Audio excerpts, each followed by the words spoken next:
Hey everyone, welcome to the Bridgepoint Podcast. I'm Pastor Matthew Peters, and we have a very special guest, Alan Boshaw, joining us today. Alan, thanks so much for joining us. Super awesome to see you. It's awesome to be here. Alan, thanks for inviting me. You are very welcome. Alan, one of the reasons why I asked you to come on to the podcast is because I am so absolutely fascinated by your life.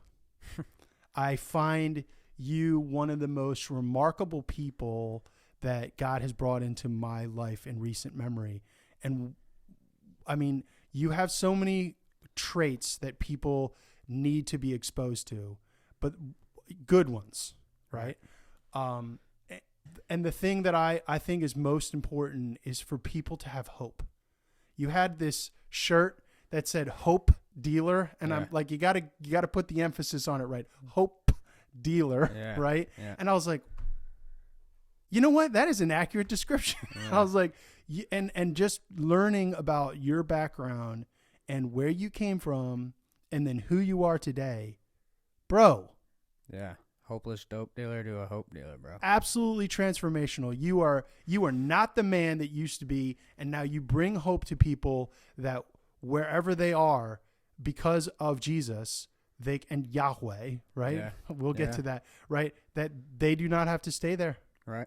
Right? So how did you become a hope dealer? It's a long story of how I became one. But, okay. So I was, we'll just start really at the beginning of my life. My parents have been separated my whole life. I never knew them together. So it was constant back and forth between my parents' house. I remember seeing my parents fight. My house was always loud, a lot of yelling. I was a really angry kid. But I grew up in church. I can never remember a season that my mom did not take us to church. But I didn't grow up in a church that believed really that the gifts of the Holy Spirit are for today and that God's still a wonder-working God and working miracles. Was it like a Baptist church or Presbyterian or Episcopal? What was it? I believe my whole life I was just told it was a non-denominational church, but it just wasn't like charismatic really at all. Okay. And like it was just kind of legalist. All right. And I was introduced to pornography at a really young age. I remember, I believe it was before kindergarten. My dad was a DJ at a strip club, and I had been there with him. And wow. So it was just super young age. And like I can't even remember the first encounter with pornography because I was so young. And then I grew up in Hebron right here, and my mom and my dad lived in the same town by the time I think I was in first grade. So it was back and forth between their house a lot. I used them against each other because my dad didn't have a lot of rules. My mom did. And I was probably, after sixth grade, I went to a Christian school for a year. Okay. I think a half a year we went. All right. And then we were homeschooled. And then I went back to Hebron for high school. And before my freshman year, I had gone on a mission trip to Ecuador with the Lowell Church of Christ. And, like, I was on fire for God. Like, I really wanted to do something good with my life. Wow. And then the minute I stepped foot back in my home school that I grew up in, back with all my old friends, I was that person again. By this time, I had already smoked marijuana. I started smoking cigarettes. I think I was at like 10 or 11 years old. I would steal them from my mom. But so by my freshman year of high school, I'd already smoked marijuana and drank alcohol. By my sophomore year, I was experimenting with hard drugs.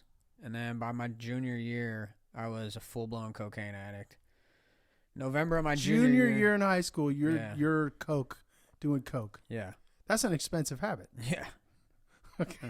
And I did some awful things to support that expensive habit. Okay. But gotcha.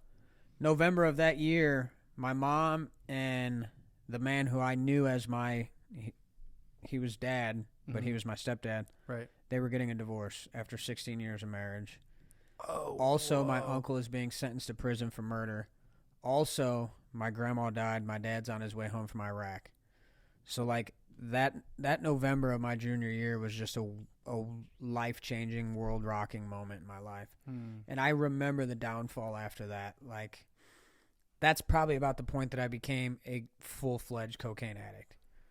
Like, I was... That's a lot of pain, dude. Right. In 1 year. Right. And it's I held a lot of it in. Yeah. And, like just looking back at my life, it's just constant pain. I wouldn't say like trauma really, because I had good household. Like I wasn't abused. Yeah. My stepdad would say, if you do this, you're gonna get whooped, and I would do it and get whooped. Some of my siblings said it was abuse, but I didn't see it as abuse. He told me what he was gonna do, and he did it. But therefore, not abuse. Okay. But so fast forward, like I just had all this happen this year. Yeah. And my world just got turned upside down. My mom's now living in an apartment. My dad's on his way home from Iraq.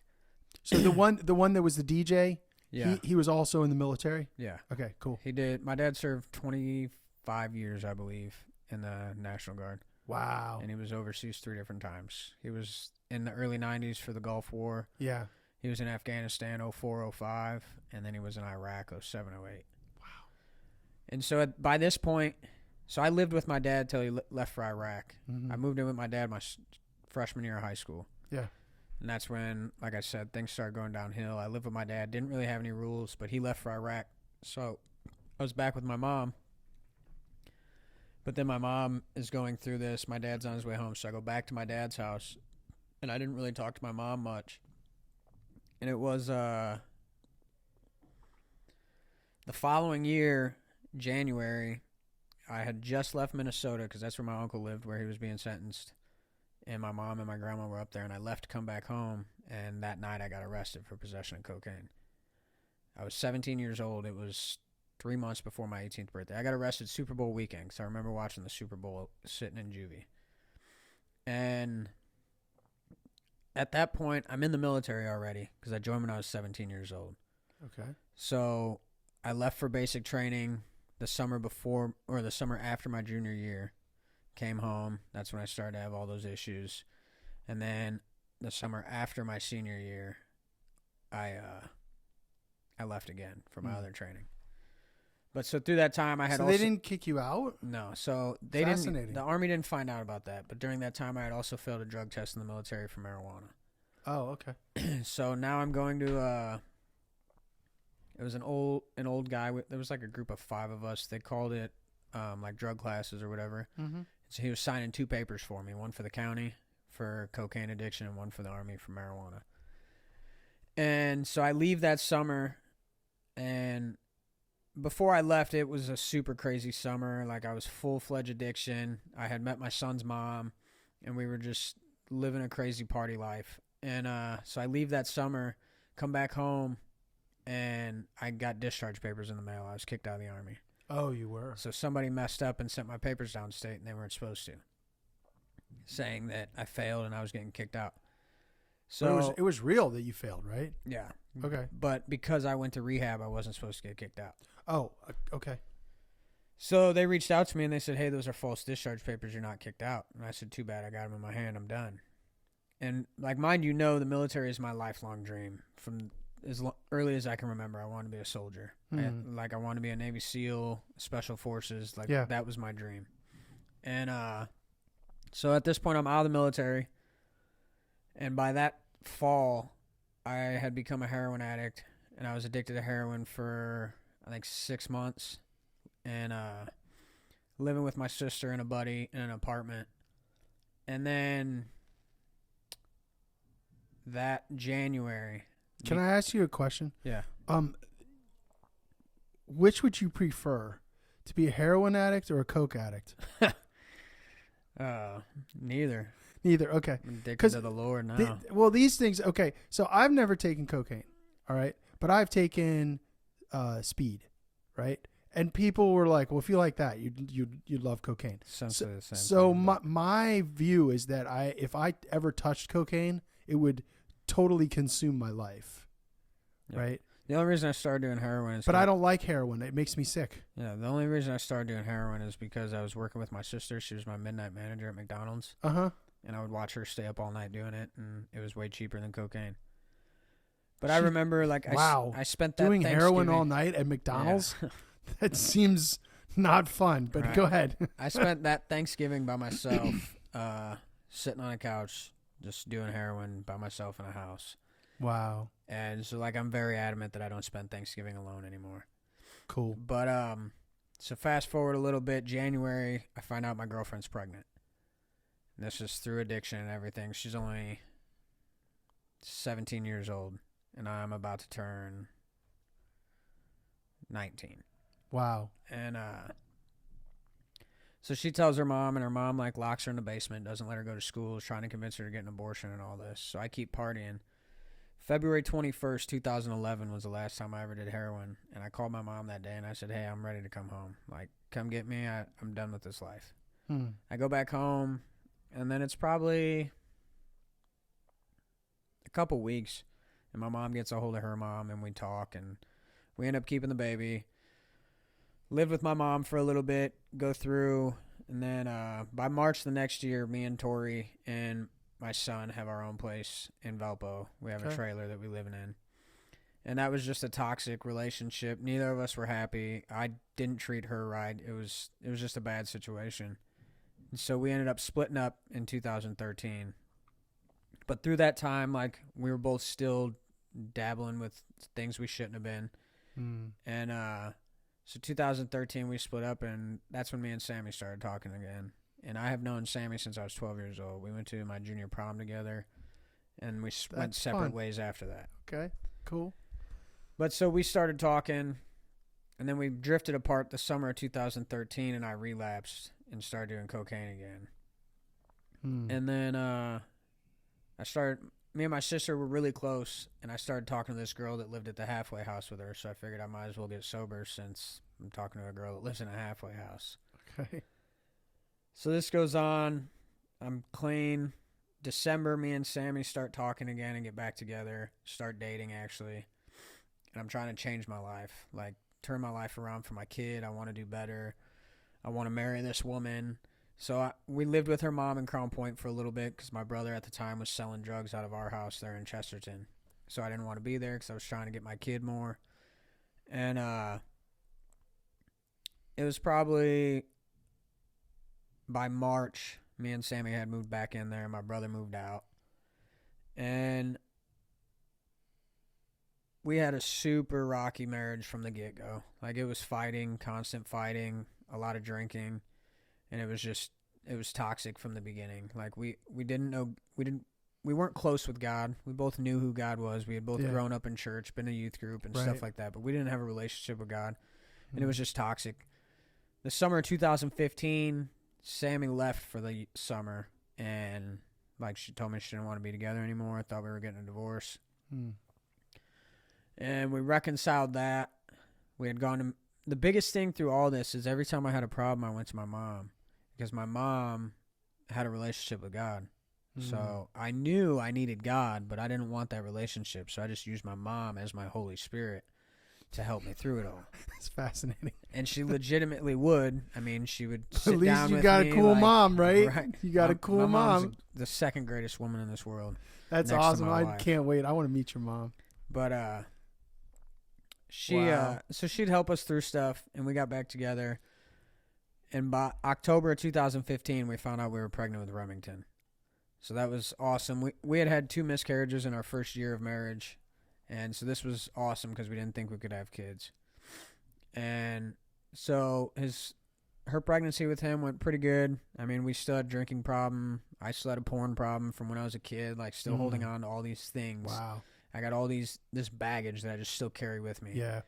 But I was doing good. I wasn't doing drugs, right? So I must have been doing something right, I thought to myself. And Remington was born July 5th, 2016. By September, Sammy was pregnant with the twins.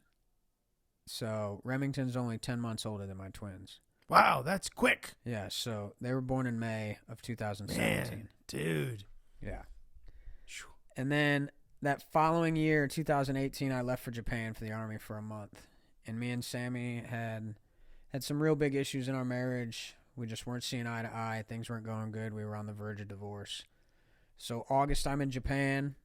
I come home, and I was a union carpenter at the time, so I worked 7/12s out of BP, so I'm still not able to try and fix my family. And then the Army calls again and tells me I have to go to Mississippi for a month for a school. So there I am again, still not able to try and fix my family with divorce right on the horizon. Like, I could see it. It was coming. And by December, something catastrophic happened, and it just put everything to a screeching halt. and we both just really sat down and decided that this is what we wanted. And we were going to fix this. So we were in a position to buy a house, and I was like, first things first, we got to get out of this town. Like, not that we're running from our problems, but let's just get away from the people and everything that's happened here. Yeah. So in the midst of that, and through this, my mom has now become like my best friend. I don't know that I really said it much, but during high school and a little bit after high school, like, I couldn't stand my mom. I didn't want anything to do with her. I would tell people I hated my mom, even though I really don't think I ever hated my mom. Wow. But she had God, and I was full of demons, bro. Like, yeah, you were oil and water. The spiritual world mixing. was not going to let that happen. Dark and light. Yeah. Gotcha. And so by this time, my mom's become like my best friend. Wow. And she tells me she's moving to Louisiana. So wow. I helped them pack a U-Haul in January 2019. I moved my mom and my stepdad to Louisiana. That was hard because she's telling me this is a call from God. And I'm like, baby, brand new to this God talks to people thing. And I'm like, you're crazy. Like, you're going to go drink the Kool-Aid and this is going to be like some Jim Jones stuff. Like, what are you talking about? And, I mean, she was telling me, like, just all these stories of miracles, deliverance, all this stuff. And I'm like, that's crazy. Like, you're insane, but I love you. But I'm mad at you that you're leaving. Okay. And then I watched my whole family get mad at her for leaving. And I'm like, this is crap. Like, she raised all of us. She deserves to go live her life. So I started to stick up for her in that. But through this, me and my mom have remained best friends. And July 2019, we bought our house in Wheatfield. And it was going good. By 2020, I had opened some doors in my marriage that allowed some nasty demons into my life. And I was starting that downhill fall, but I hadn't reintroduced drugs into my life yet, but I was starting those tendencies. I was starting to push my mom away again. I was drinking more. And July 31st, 2021, a man who was like a dad to me, he taught me everything I knew about construction. He's tattooed across my knuckles. It says Bulldog. But his name was Matt, but he died of cancer at a young age, and that destroyed me. And there came my cocaine habit again, because I never truly dealt with it. So what did that look like? So you clearly have had periods of sobriety. So the best way to explain it is all I was a sober addict. Yeah, I still had that mentality because that never changed. I never got healed. Yeah. So I just managed to stay away from the drugs. So he passes away. And you're just like, screw it. I'm going out and getting some cocaine, or like. Well, so earlier that summer, you're at a party and there's cocaine and you're drunk and you make a stupid decision. I wish like, it was that. What did that look like? So earlier that summer, actually, my little brother, my baby brother, he's 8 years younger than me. I find out he's selling cocaine at the bar. Like, I heard about it at the bar. And so he approached me one day, and I had lived the street life through high school, so like there's not much I was afraid of on the streets. And he approached me and he's like, hey, I got to go pick up, but I'm kind of scared to go by myself. Would you go with me? Oh, wow. And I was like, yeah, I'll go with you. And he gave me an 8-ball, and that 8-ball was my downfall because I did it and I thought I could do everything I did when I got sober. And I about killed myself that night by the cocaine usage because of how much I thought I could do. So people use this term 8-ball, and I've heard people talk about it. It's an eighth of an ounce. That's an ounce. Okay. So if you said I got a dime bag, I know what you're talking about. But I've heard my friends say I got an 8-ball, and I just go, you need some new friends then, bro. Okay. Well, they're in prison. Right.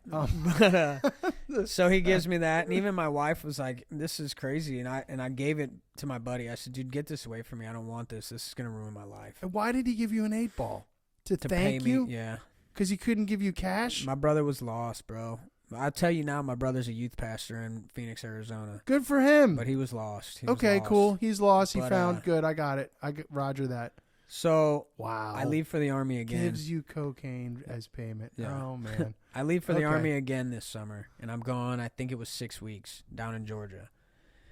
And this, like, I was using while I was down there at school in Georgia. I had found a way to get it, and I had taken some with me because I drove down there. But then I came home, and that's when Matt died. And like, we were in the process of, I used to be a part of an organization called Operation Combat Bike Saver, but now it's Operation Charlie Bravo. But what they do is they build bikes for veterans, essentially. Like, that's the easiest way to sum it up. Mm-hmm. So I'd approach them, hey, this man that I call my dad's about to, like, he's battling cancer. He's got this old motorcycle. I'd love to rebuild it for him before he dies. We almost had it done, but it wasn't finished before he died. So he pretty much died. Like, we all got to see him. We all spent the day with him, and he died that evening. And so that was just like my downhill. Like, life, as far as I was concerned, life was done. Yeah, man. So I went from what America would consider a good dad and a good husband, right? Just drinking some beers every now and then, hanging out with your buddies, to probably one of the worst in a matter of like a month, man. I was at the bar. It started out, me and Sammy would justify it like, oh, we're only doing cocaine one weekend a month. It'll be all right. And then it was like, oh, well, we're only doing it on the weekends. And then it was, oh, we're only doing it when we're at the bar. But then before we knew it, we were at the bar every night. Every day. Yes, yeah. Sir. And I figured that was inevitable. Right. Yeah. And I'm 100% transparent with my story. So I got nothing to hide, man. I was a horrible dad. I was a horrible husband. My boys at the time were, I think 10 and 11, and they were, we would leave them at home, and they would watch the twins and Remy while we went to the bar. And it was just a whole lot of that for the next year, right? And it was crazy. I had gotten mixed up with some more street life, and I was selling guns for people, and I had ended up becoming a cocaine dealer for a while. And does that pay the bills? And more than paid the bills. I had my own construction company, and I sold cocaine and sold guns. I did all right. Well, one of the things that I find curious, and maybe it's just like any profession, you know what I mean? Like, let's say you're a professional NFL player, okay? I don't know what the minimum salary is, but it's probably like $800,000 a year, $1 million. Like, right. The third string player is a millionaire. Right. You know I'll be saying? A bench player in the NFL right, all day. Any day. But then there are other professions where you could be, depending upon how skilled you are, you could make an enormous amount of money. And I get the idea that that's similar with drugs. Like if you're taking all your drugs, you don't make a lot of money. But if you're good at selling them, exactly. you and not getting caught, obviously. If you're so you were doing a good job selling cocaine? If you got a vending machine company and you're eating all your candy, obviously you ain't making that much money. Fascinating. But if you're selling all your candy and just eating a couple pieces here and there, you're doing all right. Wow. I was somewhere in between. You were somewhere in between. Okay. But you're running. This is fascinating. I mean, I had the sense that you're a high capacity guy. Okay. But I'm like, you're running a construction company and selling cocaine? My life was all gas, no brakes for a long time. Everyone on my crew was a cocaine addict. I've heard this. The guys they're like, yeah, we're building houses. We're flipping houses. We're doing whatever. And they're like, well, how many hours a week? We're working 90 hours a week. How do you do that? And they go, come here, I'll show you. We didn't even work 90, bro. We barely worked 40. Oh. Just because we were getting 50, 60 hours of work done that fast. Oh, because you were so high? Yeah. Fascinating. Carry on. You're doing a great job, by the way. And I'm very inquisitive. Yeah, so I mean, we would party, stay up all night partying, and go to work at 7 o'clock in the morning, come home, do it again. I got so bad that I don't remember sleeping a lot during that time. But I remember one time I remember one time I fell asleep. I was getting a tattoo on my shin, and I looked at my tattoo artist. I said, "Man, I think I could fall asleep during this." And I woke up 2 hours later. And that's how bad I was, and I didn't sleep. I just went. Your body had to be so tired. Yeah. And wow. So the summer of 2022. What a summer. So Sammy, myself, and our 5 kids and 2 of my buddies went down to Louisiana. We dropped my kids off at my mom's. She lives down in southern Louisiana. And then we went to New Orleans, partied all night. And then went back to my mom's for a crawfish boil. And, like, they knew. They're not stupid. And then we left. Well, you probably look like a train wreck, right? Right. Okay. We left, and... By the way, I've never experienced a crawfish boil. And I have experienced many, many culinary things. I have eaten crawfish. I have eaten crawfish, right? Like, ordered them in a restaurant. But I've never been to a real boil. and I'm from the East Coast, so we did Maryland crabs, and it seems to be similar affair, but maybe better. Different breed of people. Yeah. Yeah. But and then we went to Nashville that night. Different breed of people, he said. Yes. So we went to Nashville that night, partied, like drove straight from southern Louisiana to Nashville, partied in Nashville. Holy shnikes. And then we went to a waterfall in the central Tennessee and then went home. 2 days later, so I'm sorry, I skipped something. Home meaning Indiana. Yeah. But Okay. I skipped a very important thing. Okay. So me and my brother had a falling out. By 2022 I hadn't spoke to my brother in 6 years. Mr. 8-Ball. No, my big brother. Oh, okay. The one that was selling drugs out of my trailer. So you're all selling drugs. Yeah. Okay. At some point, Uh-huh. out of my 10 siblings, I believe, I don't even know. Okay. I think at least half of us. Wow. Anyways. Okay. So you left out something very important. Yeah, me and my brother hadn't talked in 6 years. And in January, I happened to be in Indy, and I just decided I was going to go see him. Mm-hmm. And so I got to reconnect with him. Sure enough, he's still doing drugs. Okay. And got to meet his girlfriend, right? So let's fast forward back to where we were in June. And I get home from Louisiana. 2 days later, I get a phone call from my brother's girlfriend that he's dead. And the only reason I was the one that got that call was because I went and saw him in January and reconnected with him. Oh, wow. And so that was hard. Like, I thank God every day for that reconnection because that was all God. There's no other way to explain that except God. Just got on an opportunity that God gave you. And so I lost my brother that summer, my big brother. And that's the end of June, beginning of July. And so life's super crazy there. We have a celebration of life, and it was just a big, massive party. My mom came home, and her and my sister, one of my older sisters, just walked around that party and just prayed the whole time and just cried, just prayed and cried. Because, I mean, we were horrible people. And were you partying at the funeral? Oh, I don't remember the funeral. People have come up to me after the funeral, and they were like, hey, man, last time I saw you, you were so messed up. And I'm like, when did you see me? And they said, your brother's funeral. I don't.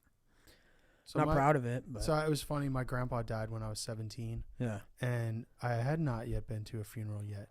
And I said, Mom, what's going to happen? She's like, well, we're going to go to Mass. He was devout Catholic. Mm. She's like, you're going to carry his casket with your cousins. We're going to put him in the ground. And then we're going to go back to Grandma's house. And everyone's going to get smashed drunk. And I was like, what? Now, my parents were teetotalers because both their parents were raging alcoholics. Yeah. And they quit when they came to Christ. Right. So I had not grown up among alcohol. Yeah. And it was true. Alcohol wasn't a big thing in my house either. I can honestly say I don't remember ever seeing my mom, my dad, or I remember seeing my stepdad drink, like a beer occasionally. Mm-hmm. But I don't ever remember seeing my parents drunk. Okay. But alcoholism and drug addiction is very much a generational curse that's been passed down through my family. Yeah. But it was just never visible to me. Right. So you're on your way back from Tennessee. You hear that your brother has passed. Well, I was home for 2 days. I pulled in my driveway from work 2 days after I got home. Yeah. And I got the phone call. And then you did this. You went to the funeral and hardly remember it because of your drug experience or drinking or something. Okay. And then, so that's, I think we had his funeral. His birthday was July 2nd. I think his funeral was sometime around there. That's how messed up I was. I don't even remember. But, and then the end of July, the last week of July, Sammy and I went to a motorcycle rally in Indiana called the Boogie. Mm-hmm. And we partied the whole time we were there. And then we got home from the Boogie on Sunday. And on Monday, I was meeting up with somebody, and Sammy couldn't get a hold of me because I left my phone in my truck. And she happened to drive by and see my truck. So she pulled in the driveway, and we had just happened to walk outside. And she gets out of the truck, and she's yelling at me and telling me I'm an idiot, asking me where I haven't been, whatever. And all of a sudden she says, ow, and grabs her calf and hits the ground. And she started seizing, and she quit breathing. She didn't have a pulse. We gave her CPR, and God brought her back, but we gave her CPR, and she come back. Took her home. Tried to get her to go to the hospital. She wouldn't go to the hospital. She refused to go to the hospital. So Tuesday comes, and she's like, hey, let's go to the bar and play bingo. And I'm like, no, I don't want to go to the bar. Like, you're crazy. You just died last night. And she's like, no, we're going to go to the bar. So we go to the bar. And she looks at me at one point, and she was like, hey, I'm going to hell, and I'm just curious. Are you coming with me? And my heart sank. What? She was like, when I died last night, it was super dark, and I heard men's voices that I didn't know. And I was like, oh, my goodness. So who do I call, right? My Holy Mom. Spirit. Yeah. Wait, can I time out? There's something I don't understand. She grabs her calf? Yeah, like she got a cramp. Okay. So what we cardiac arrest. She had been in cardiac by the time. Okay. It's gonna carry on, but she was in cardiac arrest at this point. All right. I was like, what's wrong with her leg? Yeah, like, it was weird, but she got out, grabbed her leg, said ow, and then she hit the ground. All right. So now you're calling Holy Spirit mommy. Right. So I call my mom and I'm like, hey, this is what she just said. She said, Michael Allen, 2 things happen when people die and come back to life. They either see the light and it's peaceful, or it's dark and scary. I was like, all right. So next day, Wednesday, I'm an hour and a half behind for work. I should have been in Cherville, but I was in Hebron. And I just talked to Sammy on the phone. She was dressed. She was getting ready to go get some material for me and bring it to me. And my oldest called me. And I ignored it because I just talked to his mom, and he was home with her. I was like, whatever, I don't need to talk to you right now. It's fine. He texted me. I ignored it. He called me again. I decided to answer it. He said, Dad, you need to hurry up and get home. Mom went down again. Oh, no. So I get home. I made 2 phone calls on the way to some friends that live closer. And one of them got there and took my son. He was, I think he was 11 still at the time. He was about to turn 12. He was giving his mom CPR with my 6-year-old behind him and the 5-year-old twins behind them. And everybody's watching mom get CPR right in the middle of the dining room floor. Oh my goodness, dude. And we don't talk to them about it anymore, but for a while they could tell you exactly what happened. They remember it all. I don't know if they still do because I don't bring it up to them. Yeah. But so I call one friend. She goes and starts giving Sammy CPR, and I call another friend, and I was like, get my kids out of the room. And I walk in, and I said, is she alive? And by this time, ambulance is there, fire trucks, cops. And they said, this machine's the only thing keeping her alive. She had a CPR machine on. And they're asking me questions like drug history, medical history. I'm like, cocaine, marijuana, ecstasy. That's what happened in the last 96 hours. And they're like, okay. And they've given her, at this point, I think 9 shots of Narcan. And I'm telling them, she's not overdosing and she's not on a narcotic. Right. Quit giving her Narcan. Yeah, that's for opiates, right? And I had, or narcotics, yeah. Yeah. And I had even told him at one point, I was like, look, if my wife dies because you're giving her Narcan, I'm gonna sue you guys. And the paramedic was like, get him out of here. So the cop made me go outside and talk to him. But they finally gave her a shot of epinephrine and restarted her heart. And my kids held on to that. They watched mom take 3 deep breaths as they wheeled her out. And here's another great God part of the story. I'm like, all right, I'm following to the hospital. I'm gonna ride my bike. And my one friend's like, you're not riding your bike, I'll take you. I'm like, okay, cool. So I tell 2 of my buddies that were involved with the motorcycle world, I was like, stay here with my kids, don't let anybody take my kids. Nobody takes my kids. Yeah. And I get in the car and we're heading up there, and I pull my bag of cocaine out of my pocket, and I'm like, let's finish it, forget it. And I pulled it out, and it looked like someone held it under a faucet and filled it with water. And it didn't rain that day. I wasn't sweating. The only answer is God again, right? Like, there's so many times throughout my life through my story, like, the only answer was God, but I just wouldn't turn it. So, like, he wouldn't let you take that coke? Right. Wow. So I threw it out the window into the cornfield, and probably not the best thing. Some poor deer got buzzed out of its mind. We get to the hospital, and they tell me that she's in a coma on life support. And I'm like, okay. And I'm going to kind of fast forward through this part a little bit. Yeah. But, pretty much nobody in the ICU. We were in the ICU for the next 12 days. Everybody there except for one nurse and one doctor kept telling me she wasn't going to make it. If she did, she would be this, she would be this, she'd be this. Like, and God, worst case scenarios. Yeah. Well, like, telling me that was the only case. Okay. Like, she's not going to live. And I looked at him and I said, I don't believe you. God told me she's going to live. So God told you she was going to live? Yeah. How do you know God told you she was going to live? So I called my mom when I first got to the hospital. Uh-huh. I was like, Mom, this is what happened. I need you to come home. Yeah. And she told me she can't. And I said, what do you mean? And she was like, I just can't right now. Later on, she told me God told her, not right now, too many times have you tried to help Alan come to the Lord and he pushed you away. So someone else has to do it. Yeah. So my best friend at the time called his mom, who I had never met. She came up there and gave me a Bible, and I just... So just for people to understand, you and I are probably on the same page spiritually, understanding when God talks to people. Yeah. And I think a lot of people misunderstand how this works. God talks to you in many ways, through His Word, through prayer. Yes. I've had God audibly talk to me. Me too. I can hear Him like I'm talking to you right now. Mm-hmm.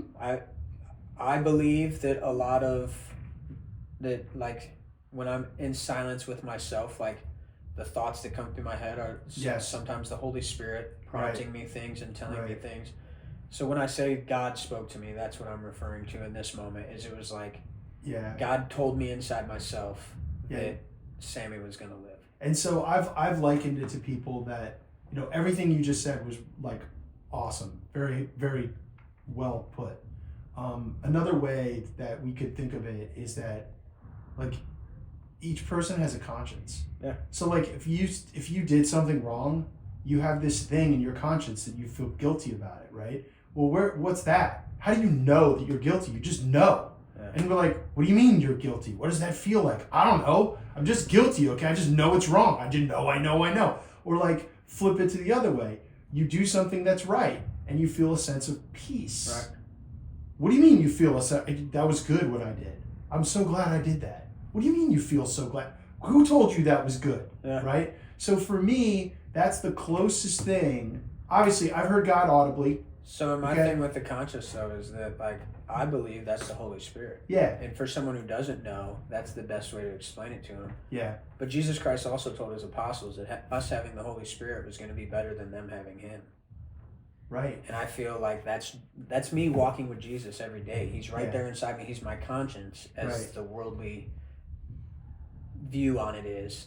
Yeah. And He's telling me, like, hey, you're not supposed to be doing that. Hey, this is what I want you to do. This is my plan for your life. So people, and one more recently, I want to get back to this, but I just want people to understand this, because I really think it's helpful for people to grow spiritually. Yeah, absolutely. So I have a funny one, okay?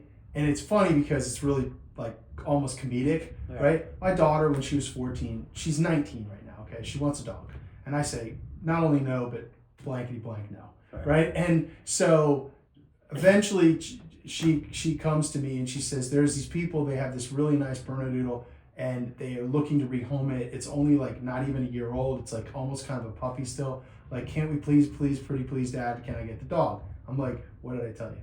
Right? So the next day, not like thinking of my daughter at all. I'm just get up in the morning, read my Bible, I'm praying. And I kid you not, a voice spoke in my head. It wasn't audible. A voice spoke in my head and said, why don't you love your daughter?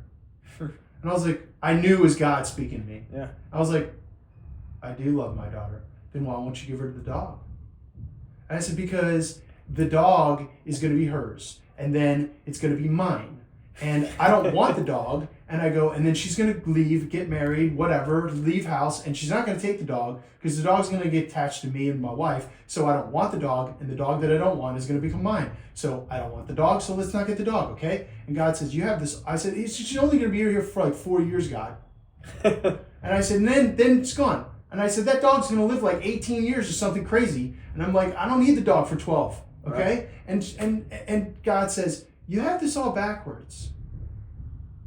You know this is God speaking to me because I wouldn't talk like this, right? God says, you have this all backwards. I'm like, what do you mean, God? And God says, you don't love your daughter. You love yourself. And you're looking at it all wrong.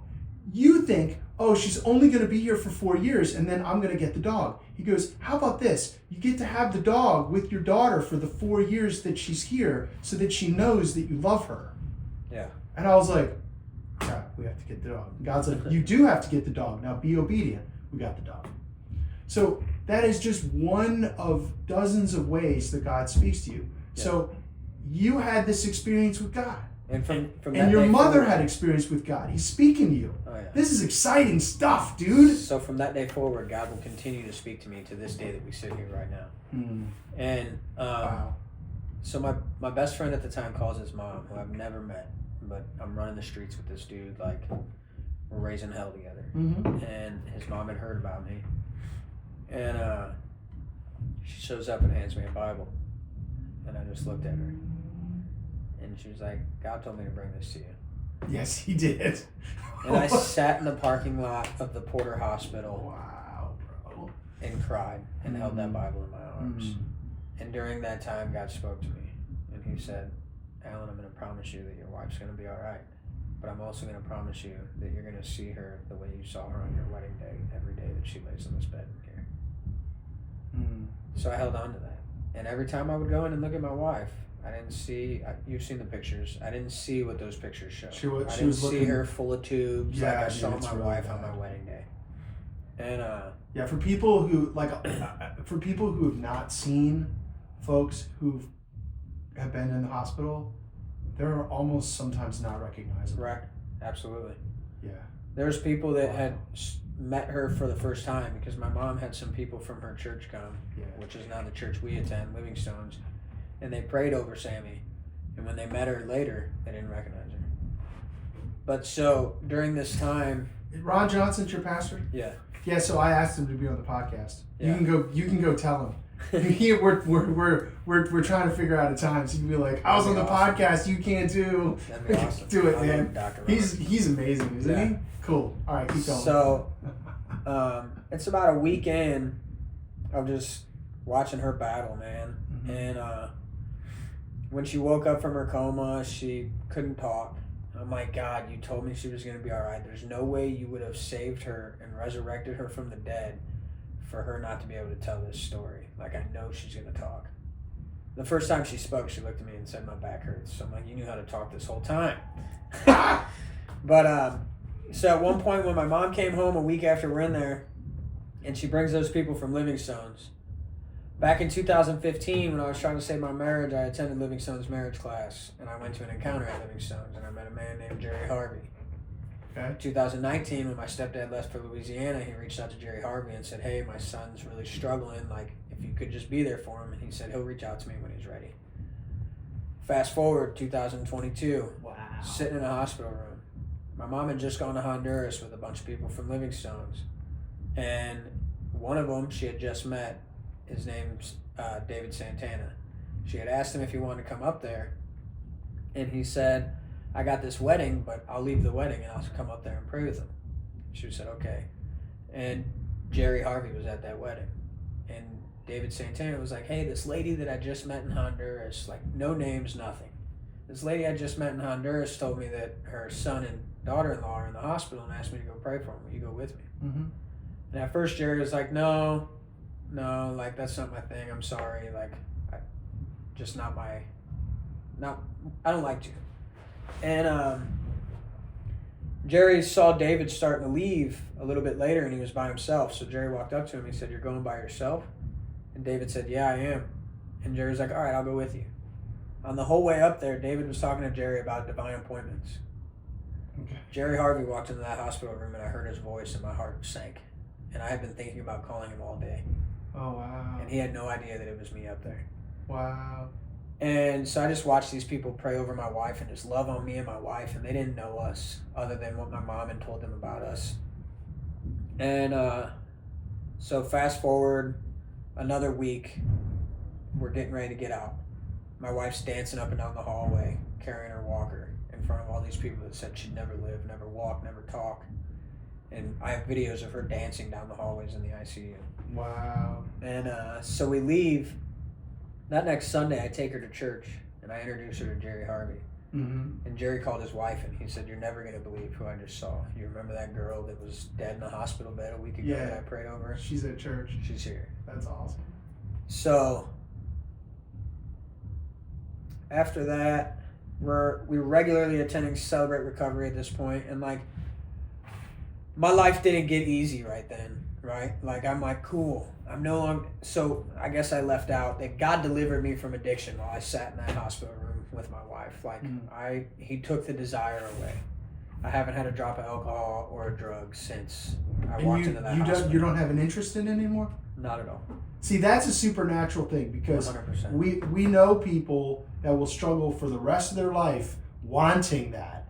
That, what did David Lackowitz say? He said, neurons that fire together wire together. Yeah. And so, like, you have all this, like, addiction neurology that's, like, construction in your brain. It's real. It's not, like, just a figment of our imagination. It's, like, actually the way your brain is built.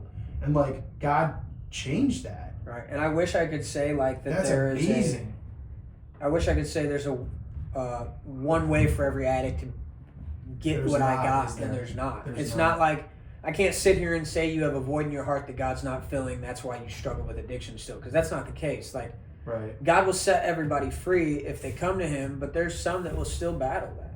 Yeah. Like, so I got set free, completely free, clean and sober, July 21st, 2022. So I got 2 years, 2.5 years almost now. Nice. And so we're going to celebrate recovery, and like life's just a constant battle.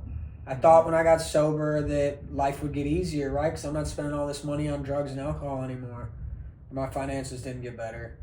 Like, my company slowed down. Mm-hmm. I was struggling to pay my bills.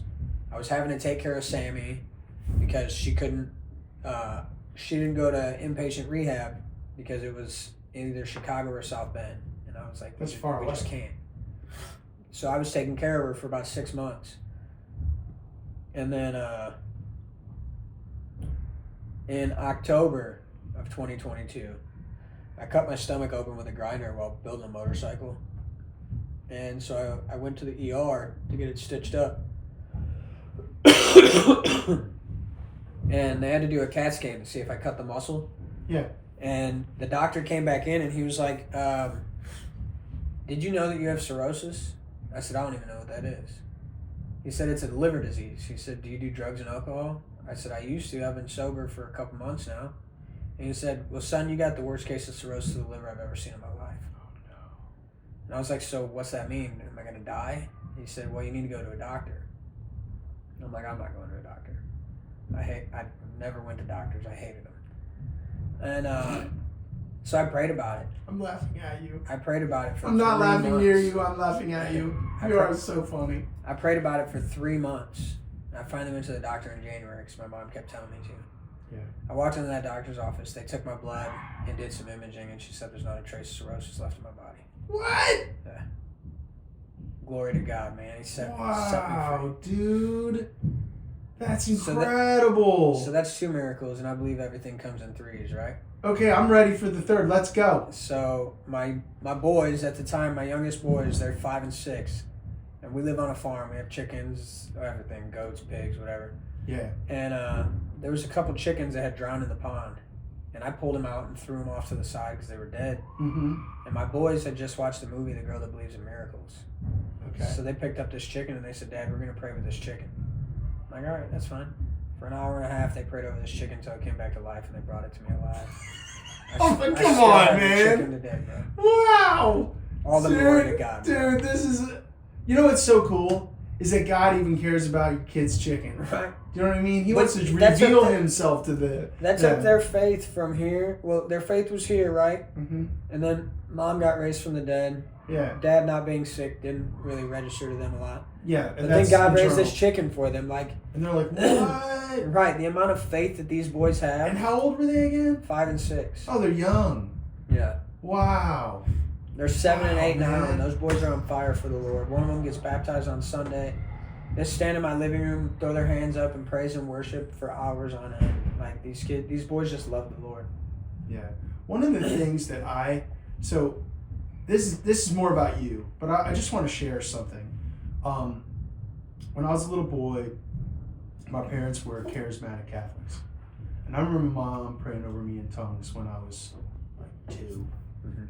You know what I mean? And I grew up, and the long story short is that I studied theology at Wheaton College, and I was pretty suspect of a lot of theological goings on in churches, you know? And I was dealing with my own problems, dealing with my own drugs, alcohol, sexual immorality. You know, I wasn't the poster boy for the worst person in the world, but I explicitly wanted to be Hugh Hefner. Yeah. Like, that was a goal, okay? And that just shows you how sicko I was, okay? And so what ended up happening is I wanted to go to the highest level of theological training that I could, which I believed at the time was going to be something like Harvard, Princeton, or Yale. That's what I thought, and get a PhD and sleep with my students. Like, that's how sick I was. Right. Okay? But I knew that those people were a bunch of liars. I had enough academic integrity to be like, you're cooking it all up.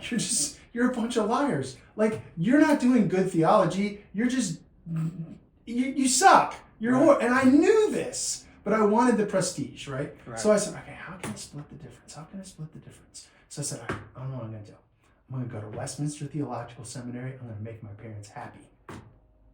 Okay? Because I knew that they came from Princeton. When Princeton stopped adhering completely to the Word of God, Westminster spun off in the 30s, you know? Right. And they've been faithful to God's Word ever since. But they're cessationists. Okay? They have very good theology, but they're cessationists. Okay? So then I went there, and the long story short is one of the smartest people that's alive. His name is Dr. Vern Poitras. He had me read an article about New Testament glossolalia. Glossolalia is just the Greek word for tongues, right? And I went to him, I'm like, Dr. Poitras, you're proving that tongues is real from every vantage point. He goes, yes. I go, what are you doing here at a cessationist school? And he goes, teaching. He's a crazy genius, okay? Yeah. And so that started my journey back to being a part of the charismatic. Right.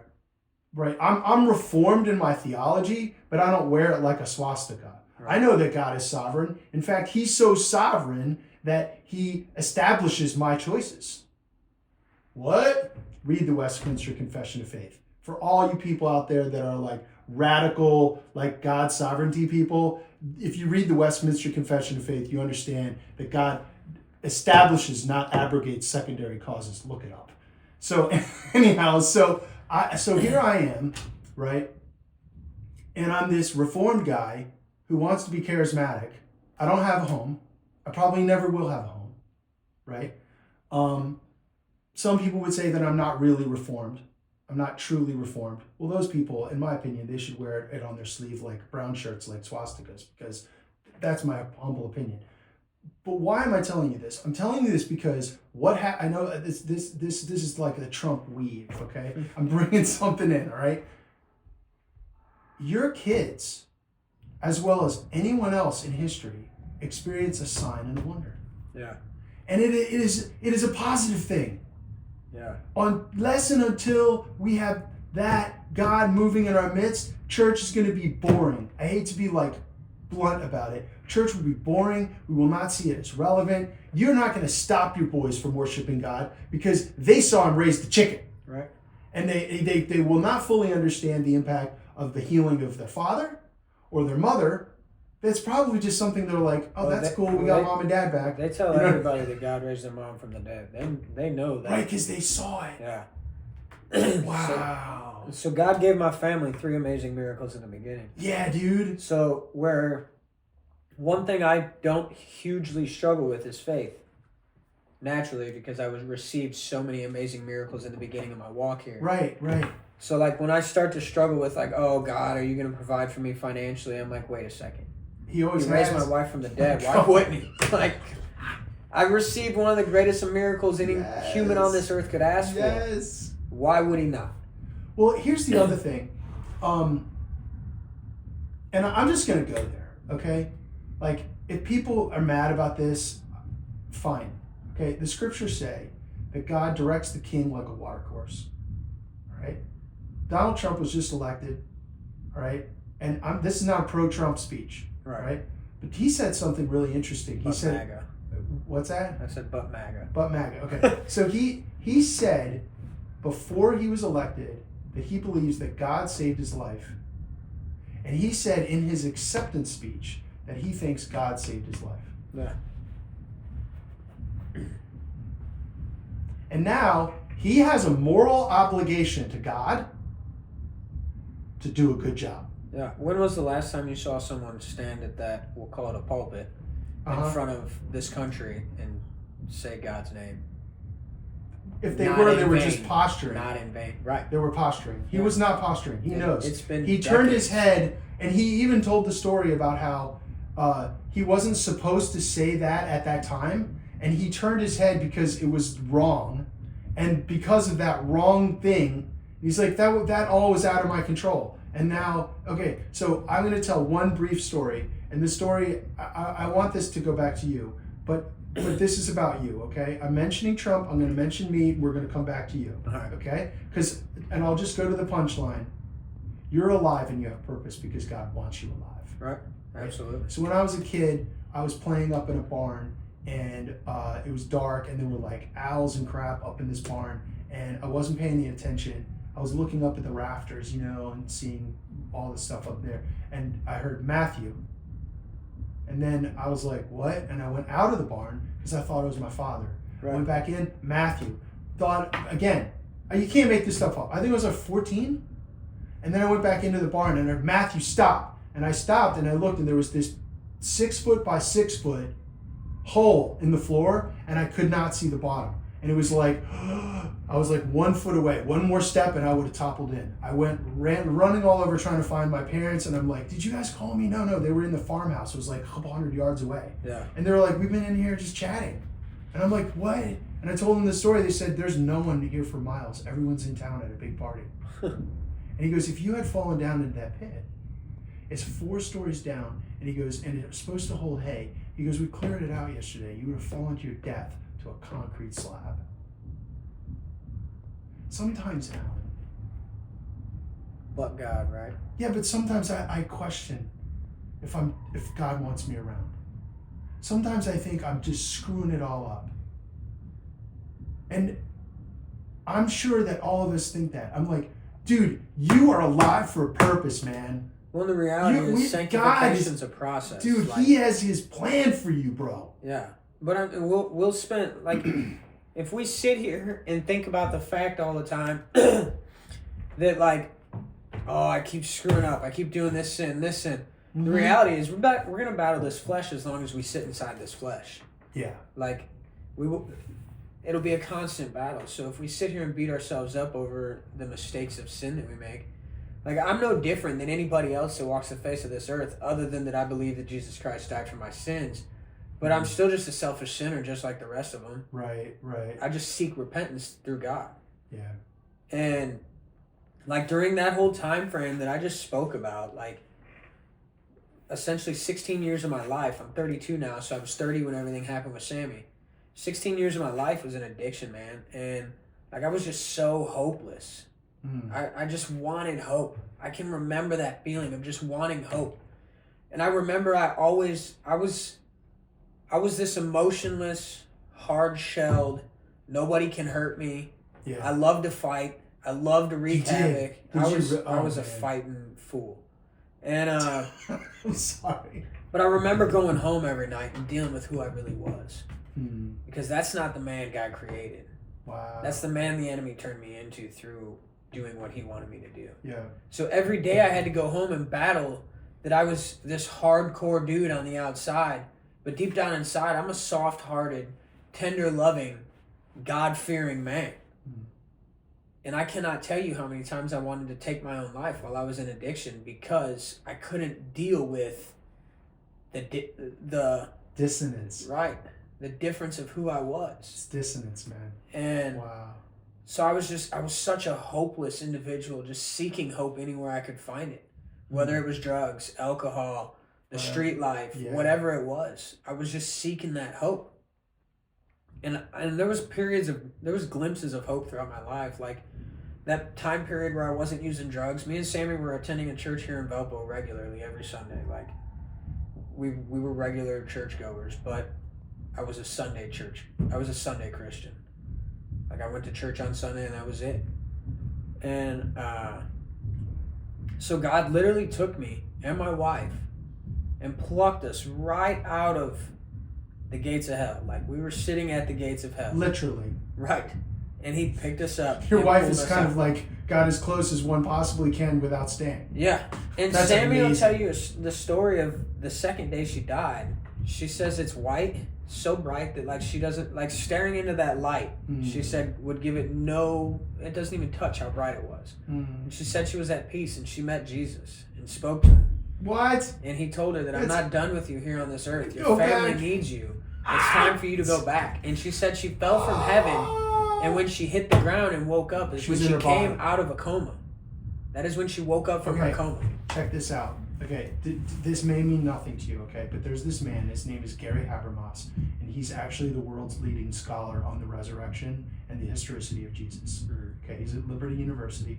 Right now, he's a scholar and research resident guy, okay? He's written several books. He has recently published, he's in the process of publishing his magnum opus, and it's going to be a 5,000-page treatise on the existence of Jesus, the resurrection of the dead, and the historicity of the Bible and Jesus and his resurrection. Okay, I read the first volume. It's 1,000 pages. Last month he released volume 2. Okay, and I gotta get it and read it, and I'm gonna read all 5 volumes. I don't think I've read 1,000 pages in my life. Brutal. It was riveting for me. It was riveting. Okay, but he has. This is why I'm mentioning this. Okay, first, you don't have to read the 1,000 pages, but he has an appendix on near-death experiences. And he tells story after story after story after story. And he does it from a scientifically verifiable perspective, right? Because anybody can pop off, right? And say things. Oh no, the stories are like this. He'll be like, yeah, so this little girl, she dies, and she goes to heaven, and she dies on a boat, she dies in a drowning accident, okay? And she goes to heaven, she meets her sister, who's 19 and supposed to be in Florida. And she says, what are you doing here? She goes, I died in a car accident today. She goes, you need to go home now.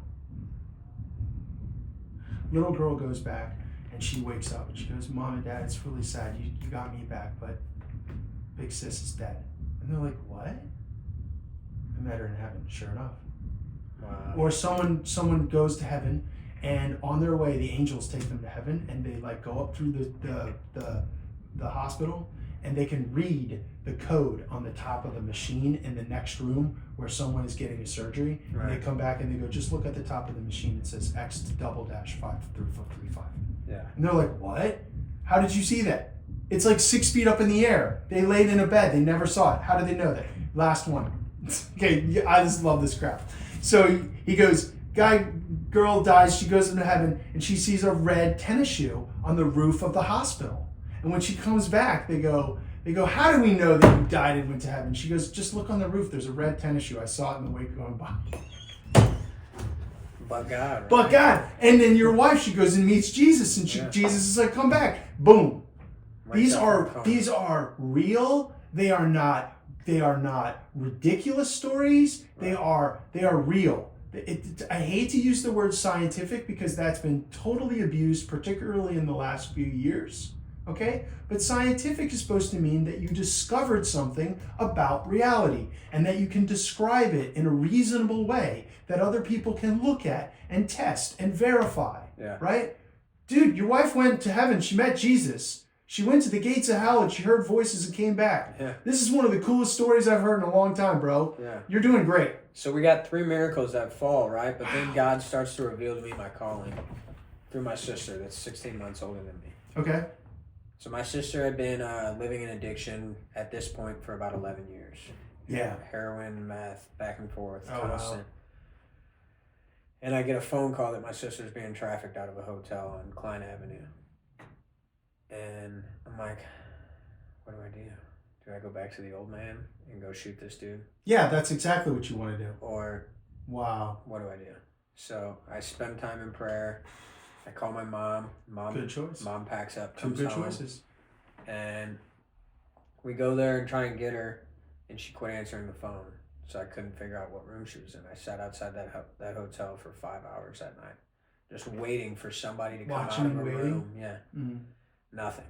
The next day, my mom's home. She comes home to come get my sister, and my sister had told her that she told me that I could pick her up at 6 a.m. when he leaves for work. But my sister's been wishy-washy a lot through all this. Like, she'll act like she wants out, but then she won't really come through. There'll be issues. And I live in Wheatfield, so that's a drive for me to just go see if she's really going to leave. So I'm like, I can't do it. Whatever. And Mom's like, all right, I'll get her tonight. So Tony comes up with this idea. You're going to have to cut that out. So she comes up with this. I'll try to cut it out.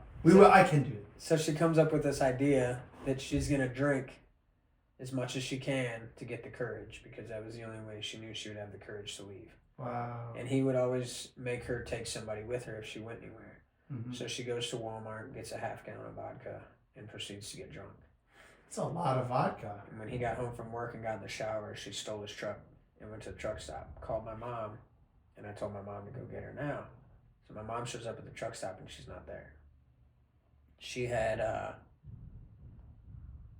freaked out and left. And my mom called me and I was like, go to the hotel. And so she went to the hotel and she's seen a cop on the way. And she stopped and talked to him. Through her going to the hotel, she talked to the man who was pimping my sister out of that hotel. And he described to the police officers what the truck looked like that my sister had taken. And my mom left there and she called me upset, didn't know what to do. I said, go back to the truck stop. And this is all God telling me to tell her this. Like, I have no idea. I'm just like, Mom, like, God's just telling me that you need to go back to that truck stop. So she goes back. My sister's getting ready to pull out again. And because my mom went to the hotel and heard the description of the truck, she knew what that truck was and rolled down her window and got my sister to stop. They backed in, got her out of there. And then we sent her to the great banquet the next day. The next day? Yeah. And then as soon as she got done with the great banquet, I put her on a plane and flew her out of here. So that was when God really started to show me my calling, show me what he wanted me to do. And so I started this clothing company that I thought was going to take off, right? Okay. And God told me to call it Yahweh's Army. Yeah. And so I designed all these shirts and I've made one sale for 2 years now. Like, to this day, I've made one sale. Except for stuff I bought, yeah.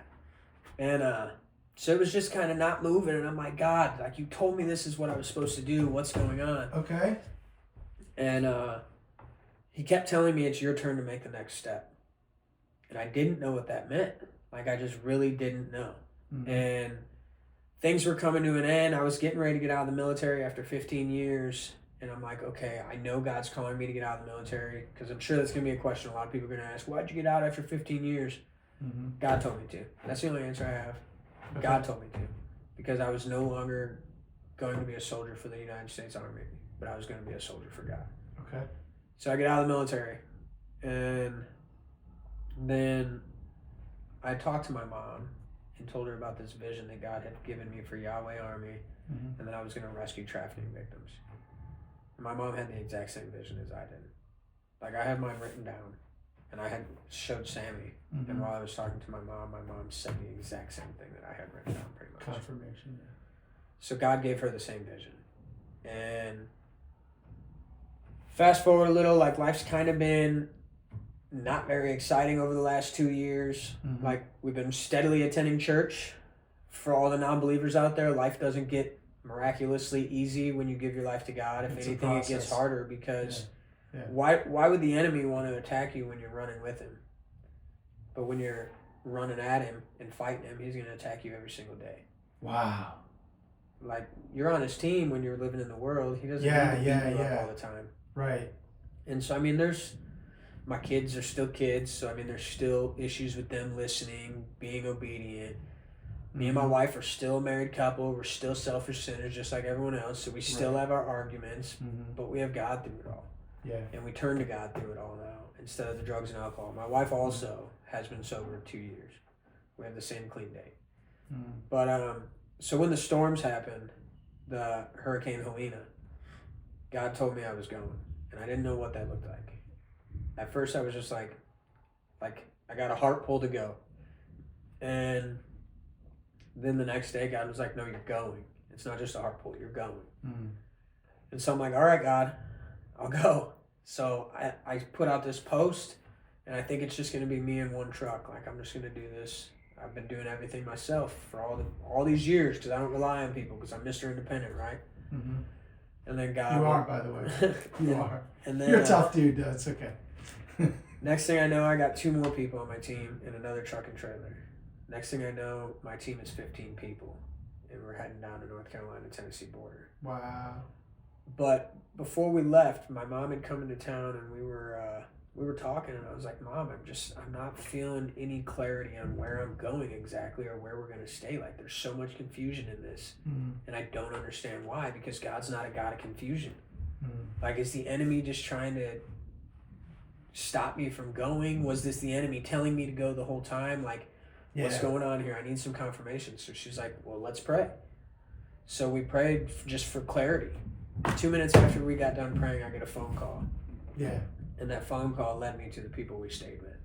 Mm-hmm. And they became family down there. Like, I love those people. Like, I love everybody right there on that, in the Unicoi County, Johnson County area. Everybody we met down there, they're family now.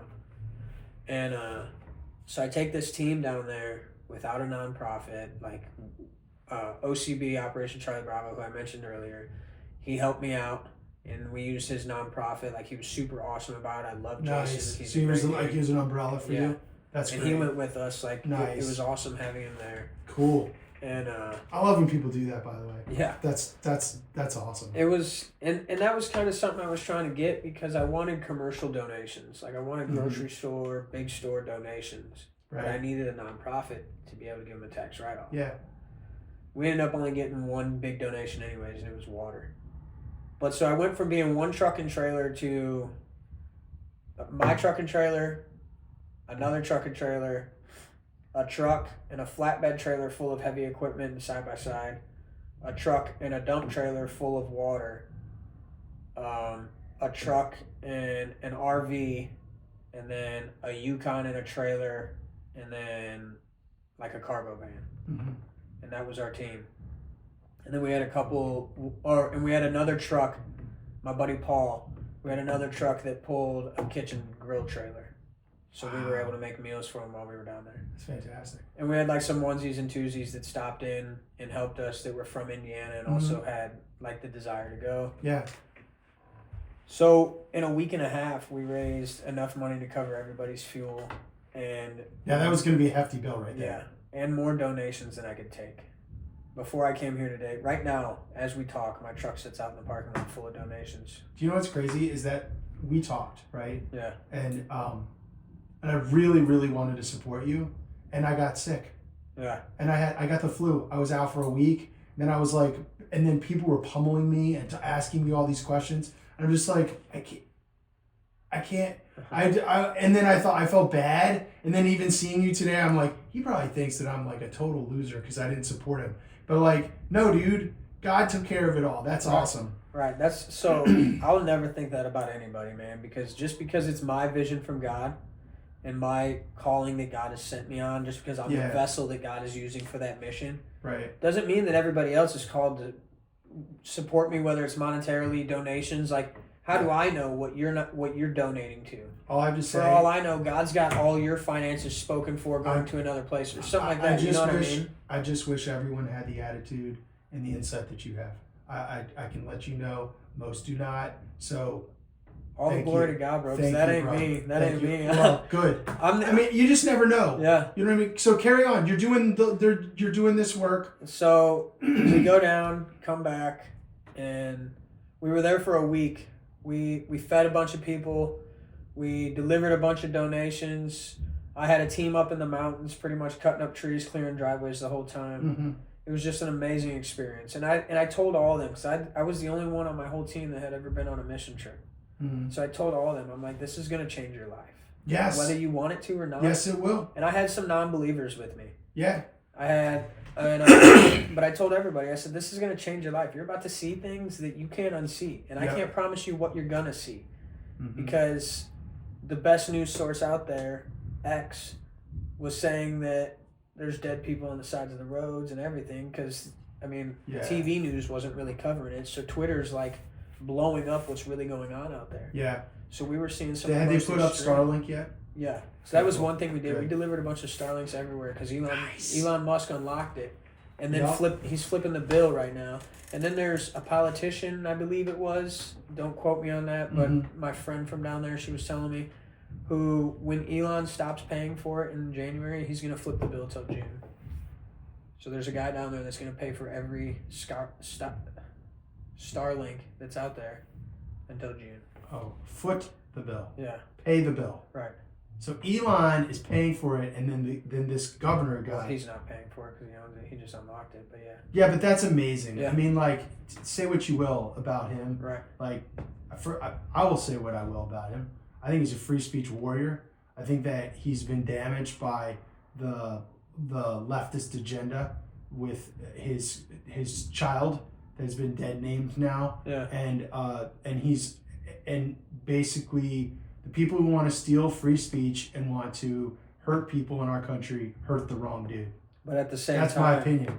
God's got a plan for his life, and he's still chasing it. I know. Like, I want to see him come to faith. Yeah. I really, obviously, we want everyone to come to a knowledge of Jesus, right? But it's like, you see these guys like Russell Brand and other people like, Russell Brand was like, goodness gracious, he was like a drug addict and like a horrible, dirty, filthy man, right? And now he's like, basically, you can just see a total change in him. I mean, I'm not in his tradition theologically, but like, bro's not the same. Well, like, you know what I mean? Sean Ryan from the Sean Ryan Show. I don't know if you've ever seen that. No, he does podcasts and interviews a lot of veterans and stuff. But he used to be like, it was hard to listen to with your kids around because he cussed so much. Yeah. But he's recently come to faith. Yep. And like some of the people he interviews still cuss a lot, but he's cleaned up the way he talks a lot. And then Tucker Carlson got this demonic attack. Did you hear about this? Oh my gosh. It's like he's starting to read the Bible now. Yeah. Okay, so Elon, we're praying for him. We're thankful for Starlink. Yeah. You delivered some Starlinks. The government hopefully is going to pick it up. Not the government. A single individual. The governor? I don't remember exactly his position. A politician. You said that. Sorry, I made some assumptions there. Yeah, you were clear. The government's not helping down there at all. The government gave $750 grants to a few of the homeowners, and then that's like the farms. That's nothing. That doesn't help you at all. And the farms, they're only offering them a loan, not even a grant. But as if the farmers don't have enough debt already. Right. But wow. So we don't turn this into a political. Yeah. But you know, I will say one thing. Someone sent something to me, and I really appreciate it. It was my friend Josh Zacker. Okay, and I might have to edit that out. Okay, he sent something to me, and it was a guy who was saying, "My job as a pastor is to preach the gospel, right?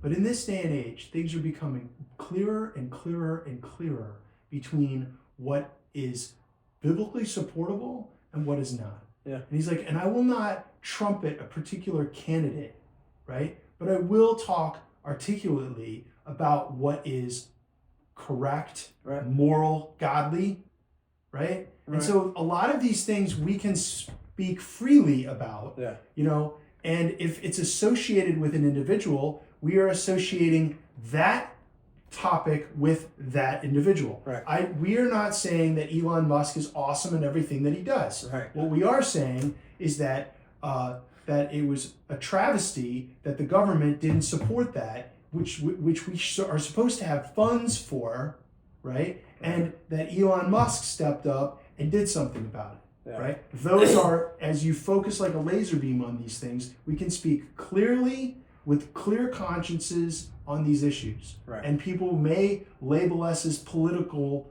guys, and no, we just know what's right, and we can call a spade a spade. Yeah. And I try not to get into politics. Like, you will not hear me as I preach about politics, but I will talk about issues, and I'm willing to take the flack for it, right? One of them is abortion, right? So they told me to abort our daughter. They said we were going to get bankrupt because of Annika.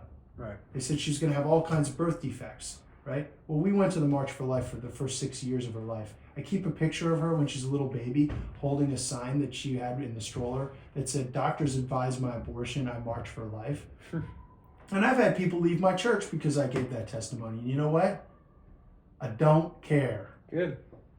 Too many Actually, pastors do care. I do care, but I'm willing to go to prison for that.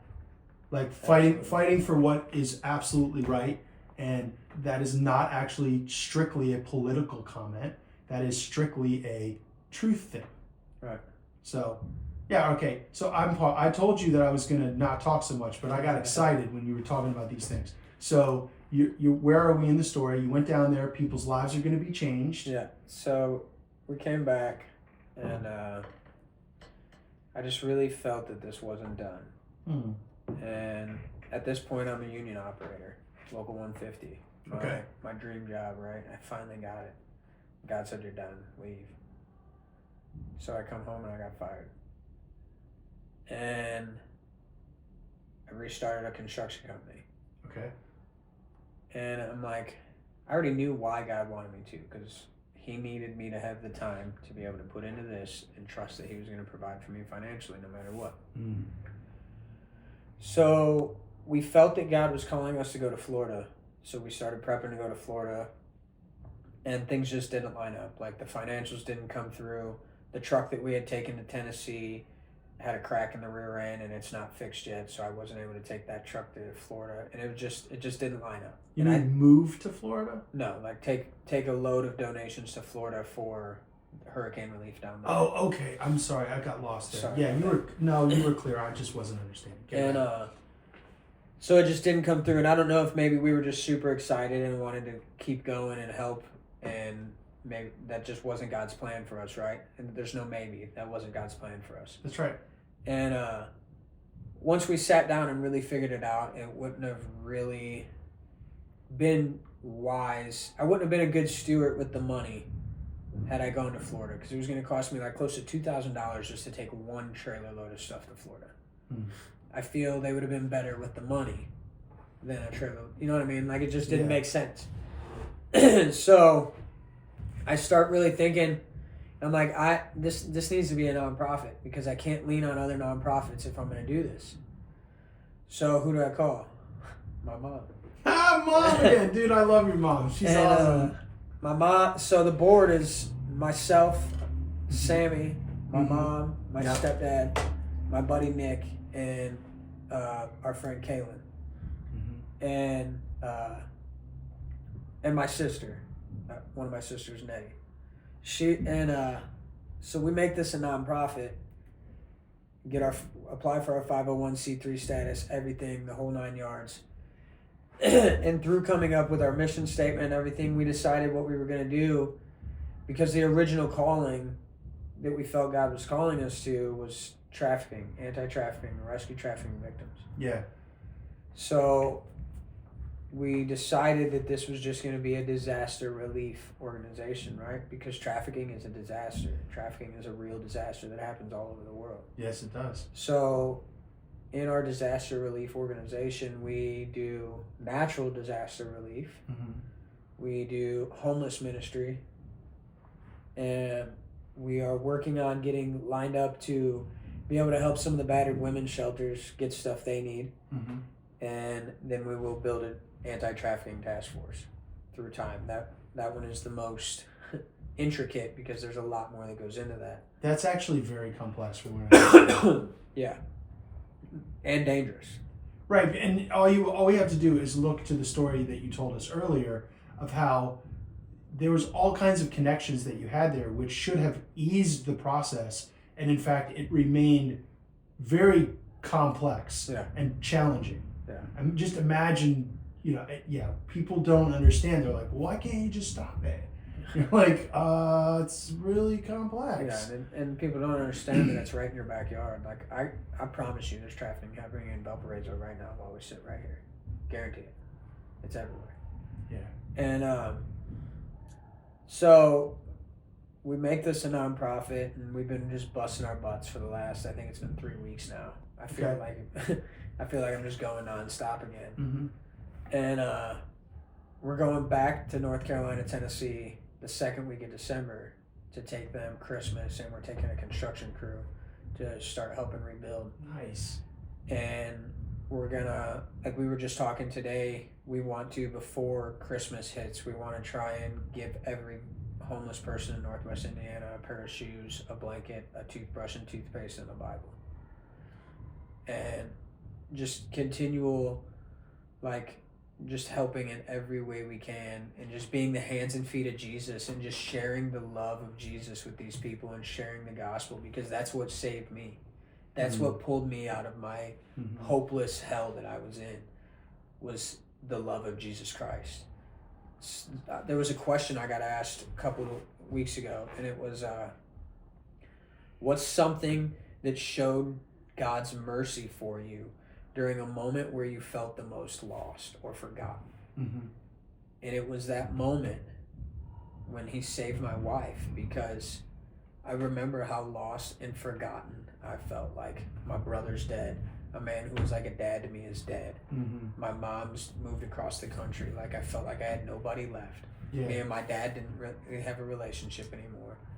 And so it was just like, I felt like I had nothing left. And I was so hopeless and so just felt left forgotten. And that moment when God told me she's going to live, in that moment that I realized God set me free from that addiction, like, he is such a merciful God. Because I can't tell, I mean, just through my story, and that was a very basic version of my story, not a whole lot of details, you can see how many times God's hand has been on my life. And like, I remember when, I think it was like 2005, when we started attending a church here in Valpo that I went to youth group regularly at.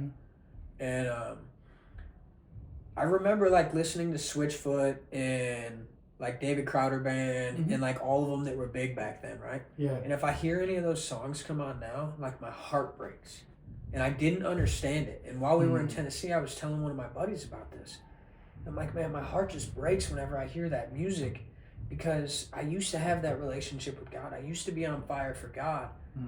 But I walked away from all that, and like, to wonder where my life could be today if I wouldn't have walked away from all that. Like, I wouldn't trade my testimony, because look at me, I can talk to people that a lot of people can't.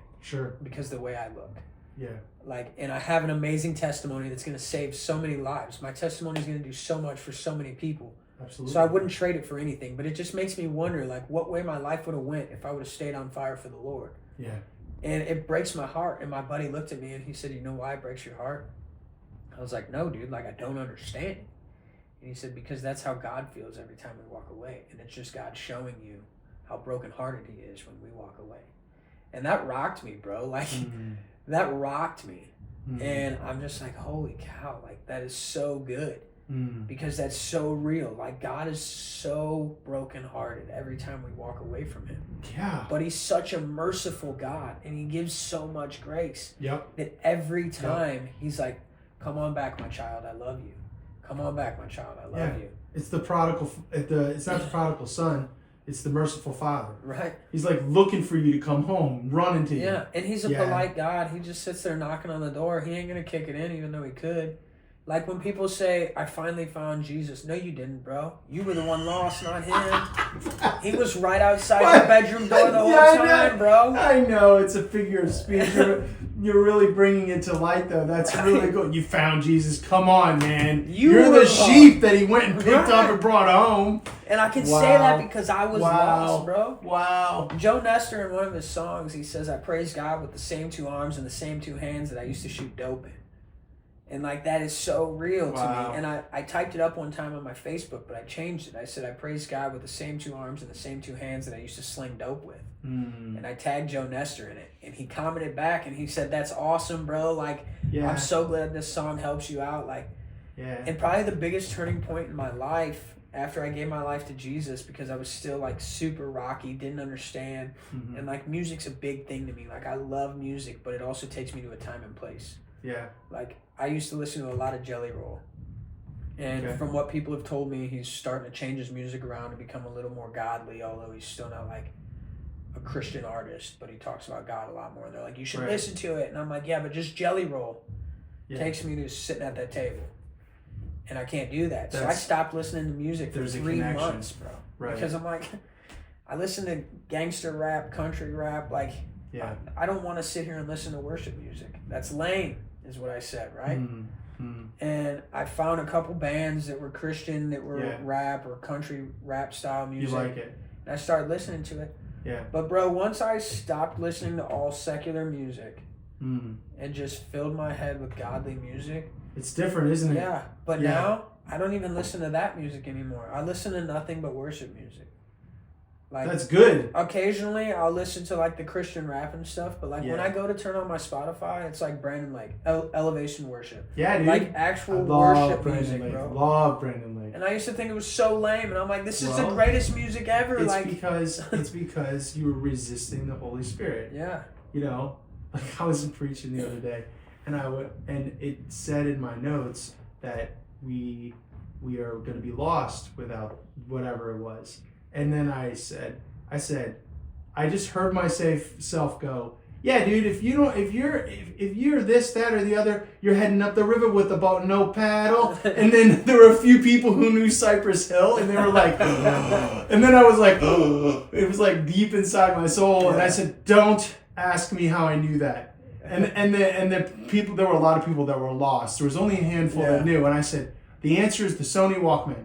And what I meant by that is that I had headphones on so that my Christian school and my parents couldn't hear that I was listening to, like, right, you know, some Cypress Hill. Some Cypress Hill. I mean, like, I was raised on Cypress Hill, you know. But when I came to Christ, like, it's not that I don't enjoy the beats. It's not that I don't remember the tunes, right? I just, like, no. Like, I have a different desire inside of me. And that's a doorway that I don't wish to open anymore. Yeah, dude, Like, I got rid of I don't have any of it. Right. So I'm from the CD generation, right? Too, yeah. So I had thousands of dollars of gangster rap CDs. Yeah. And when I came to Christ, I smashed them all. Yeah. And people were like, why did you do that? That's so much money. You could have taken it to the repo record store. Why would I want to give that to somebody else? I said, exactly. I said, why would I profit from something that was demonic? That's like in my life. And they were like, huh? Like they couldn't get it. Yeah, when we came to the Lord, right, and Sammy's going through like this couple month phase where like her head's still foggy, she doesn't have good memory.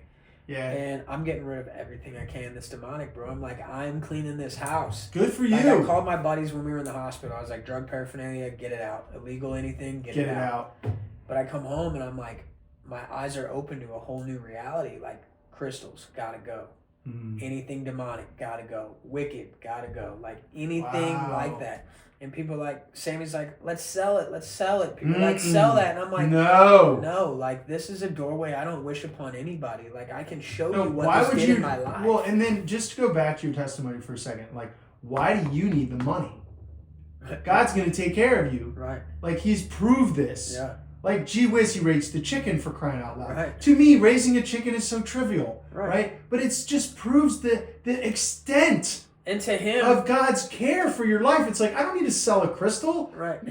I'll quote Bono. My God is not short of cash. Right. Like, it'll be okay. And to him, like, raising that chicken was probably so petty. But it was such a huge thing. Yeah, for your kids, particularly. Yeah. Wow. So I mean, you and I have had a few conversations, and we had the banquet weekend where we were at the same table. Yeah. And, you know, I've seen you at different events and stuff, and I do follow you a little bit on social media. But what's next? So I'm thinking about what's next, but I didn't finish my thought. My thought is truly remarkable to have your story.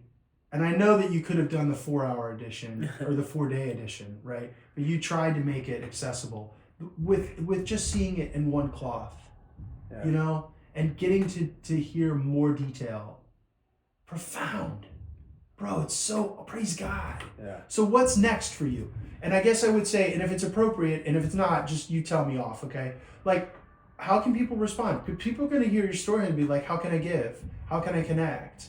You know, this platform is not intended in any way, shape, or form to be some kind of a promotional material. I just know that people are going to want to know, so might as well. What's next, and how can we connect with you? Well, what's next? So I've had I've always had kind of an interest in like podcasts and stuff like that. Like not enough that I would watch them, but I'm like, yeah, it'd be kind of cool to have my own. Yeah. Maybe talk about things. Yeah. And so I don't know, like, if that's part of God's plan. Like, this broke the ice for me. For all of you people that don't know, like, I've never spoken on anything like this before. This is the first time. So this was an icebreaker. Nice. So if that's God's plan, like, that's what's next there. Uh-huh. But the reality is, like, what's next in my life, I can't even tell you. Because I don't know. Because I literally walk by faith every day. Every day, I'm like, God, you tell me where I'm going next. Yeah. You tell me the next step I'm taking. The next steps I do know are that I'm going to continue to grow Yahweh Army to the extent that God wants it. Right now we're in 2 states, but I would love to see it just blow up. Not because I don't want any glory for it, because it's not mine. I'm just a vessel here on this earth that God's using for Yahweh Army. But they can find me on social media. On Facebook, we have a Facebook. It's called Yahweh Army. And what it is, the emblem, it looks like the United States Army emblem, but it's got a cross in the middle, and it's black, white, and gray. And Yahweh Army is spelled YAHWEH. Okay. ARMY. So you put the vowels in. Yeah. Yeah. Well, that's important for people. Right. Yeah. When you put me on the spot, I'm not a very no. person, So like I had to try and picture it. Not to say that I don't know how to spell my own organization, but yeah. YAHWEH. Yeah. So sometimes people do what's called the tetragrammaton. Right. Which is just no vowels. Which is how it actually was. YHWH. Right. Right. But See. But so as far as that, like, we're just gonna continue to grow it and continue to love God. It says in the Bible that we are in Acts somewhere, I don't remember where, but that we're supposed to take care of our area, our own people, before we go out across the world. And I'm not gonna say, like, I'm part of a church that has a massive worldwide ministry.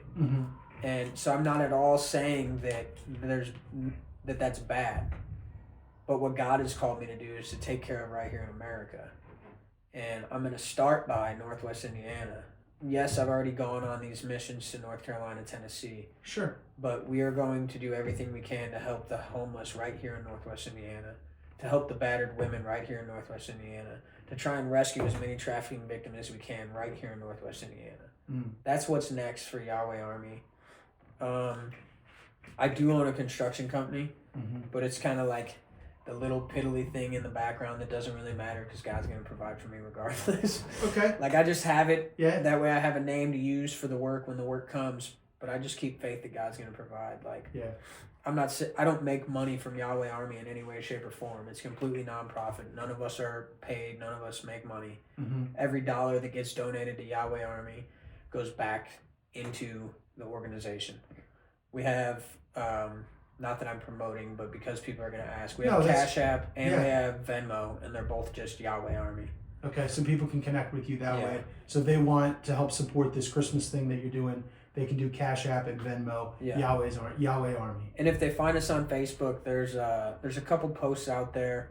There's one specifically that talks about the different drop-off areas we have for donation drop-offs. And we're trying to get some all over Northwest Indiana. Right now we've got one in Hebron, one in Winfield, one in Crown Point, one in DeMott, and one in Rensselaer. Wow. So we're working on getting some more. And cool.